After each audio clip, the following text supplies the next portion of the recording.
ఉత్పత్తించ వినాశంచ భూతనామగతించ వేత్తి విద్యా విద్వాంసరమాభ్యో భగవాంతి అన్నారు. అంటే దేవుడు అనబడిన వాడు సృష్టించుటకు, సంహరించుటకు తగిన శక్తి కలిగి ఉండాలి. భూత భవిష్యత్ వర్తమాన కాల విషయములను ఎరిగి ఉండాలి. ఈ అర్హతలు కలిగిన వాడే దేవుడు అని భావం. ఈ రెండు అర్హతల్లో మొదటి అర్హత సృష్టించటానికి, సంహరించటానికి కావలసిన శక్తి మహాశక్తి. అంటే మహాశక్తి కలిగిన వాడే దేవుడు, అనగా మహాశక్తివంతుడే దేవుడు. మరి మహాశక్తివంతుడు ఎవరు? నలుగురిని నరికినవాడా? 10 మందిని బాధినవాడా? నలుగురిని నరికినవాడు, 10 మందిని బాధినవాడే మహాశక్తివంతుడైతే అలాంటి వాడు చాలా మంది ఉన్నారు లోకంలో. మరి మహాశక్తివంతుడంటే ఎవరు?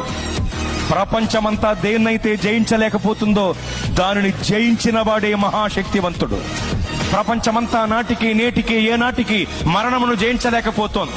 మరణమనే మహమ్మారి మర్యాద లేనిదై మానవ జాతిపై విరుచుకుబడి మరణ మృదంగాన్ని మ్రోగిస్తూ విజయ వికటట్టహాసం చేసి వెర్రవీగుతుంటే, మరణమనే మహమ్మారి యొక్క పీచమణిచి దాని ముళ్ళు విరిచి మరణమును జయించి తిరిగి లేచిన మహాశక్తివంతుడు యేసు ప్రభువు వారు మాత్రమే.